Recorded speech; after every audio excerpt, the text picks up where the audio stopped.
Salut à tous, aujourd'hui deuxième épisode des débats inutiles. Le premier épisode vous avait bien plu et en commentaire vous m'avez proposé encore plein de débats qui subsistent dans la communauté Dragon Ball.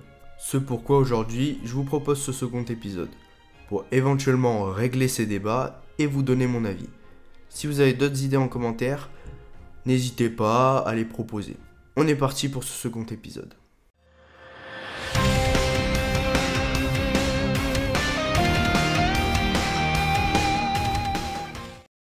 J'ai remarqué que ce débat revient assez souvent dans le concept de vidéo combat fictif. C'est un débat qui pour le coup ne sert pas à grand chose et en plus les réponses sont déjà présentes dans l'œuvre. Gohan Ultime est le plus fort, là-dessus aucun doute. Je vous dirais même que Gotenks SSJ3 est très légèrement au-dessus de Goku SSJ3 en termes de puissance. Mais ça c'est uniquement si on parle de puissance brute, ce qui je rappelle ne fait pas tout. Il y a aussi l'expérience, donc Goku SSJ3 restera le second guerrier le plus fort de la fin de cet arc. La preuve de la différence de niveau entre Gohan et Goku se trouve lorsque Goku dissocie à Vegeta. On voit qu'il a peur de Super Buu, ce qui veut dire qu'il ne se sent pas au niveau du tout en comparaison à Gohan Ultime, qui arrivait à regarder Super Buu droit dans les yeux et lui a dit qu'il allait l'éliminer. Cependant, là où le débat prend une autre dimension, c'est bien évidemment lors du film 13, l'attaque du dragon. L'attaque du dragon d'ailleurs, parlons-en. Pour moi dans ce film, il n'y a pas de grande différence de puissance avec l'arc Buu. Déjà car si on place ce film dans la chronologie DBZ, on suggère que ça se passe moins d'un an après les événements de l'arc Buu. Et Gohan pour moi reste au-dessus. Car Goku SSJ3 et Gohan ont fait des prestations similaires face à Hildegard. Goku SSJ3 paraît plus fort juste à cause de son point du dragon qui était juste complètement cheaté.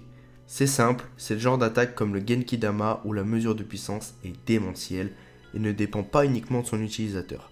Après ce n'est que mon avis et si vous pensez que Goku est plus fort, je comprends totalement.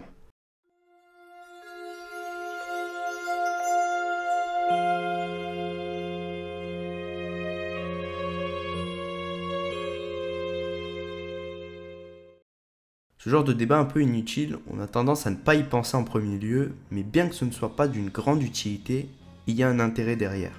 Déjà ça permet de mettre en avant des personnages bien souvent oubliés tels que Yamcha, Krillin et Tenshinhan, et ça nous fait aussi prendre conscience que l'un de ces mecs là, à un moment donné, a été plus fort que Goku. Je parle bien de Tenshinhan. Le mec s'est entraîné depuis l'enfance et a une capacité démentielle pour copier et créer des techniques surpuissantes. Souvenez-vous de la fois où il a copié le Kamehameha lors du Tenkaichi Budokai, ou de la fois où il a retenu Cell, un personnage pourtant plus fort que lui.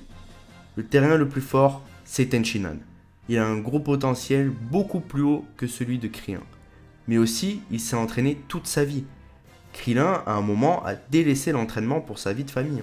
Et je pense que ceux qui ont tendance à estimer Krillin plus fort est à cause du fait qu'il était plus mis en avant dans les arcs suivants. Krillin est très fort, oui, mais Tenshinhan l'est encore plus. Je précise, Yamcha est hors course dans ce débat, car il n'a pas un gros potentiel, d'après moi, et qu'il a vite abandonné l'entraînement dès la fin de l'arc Cell. Et puis il faut dire qu'on a tendance à l'oublier, mais le terrien avec le plus haut potentiel et qui est surtout le terrien le plus fort, c'est Oob. Surtout si l'on considère Dragon Ball GT. Alors oui, c'est la réincarnation de Buu, mais il est avant tout un être humain pour moi, plus qu'une simple réincarnation. C'est un personnage à part. Si on parle de qui est le terrien le plus fort, je pense qu'en incluant Oob dans le débat, il n'y aurait pas débat justement. Mais si on veut débattre de qui est le plus fort entre Krillin et Tenshinhan, alors là pour moi, c'est Tenshinhan.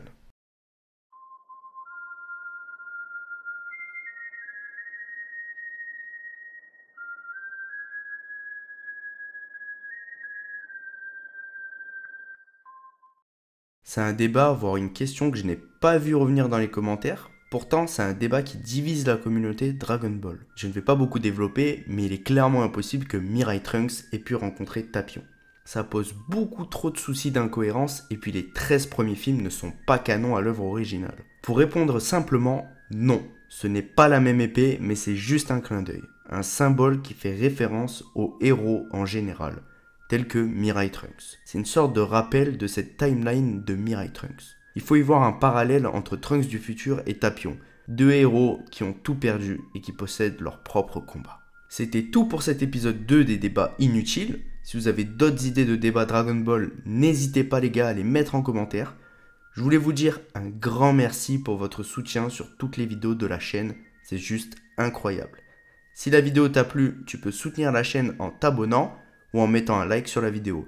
Sur ce, à la prochaine, ciao!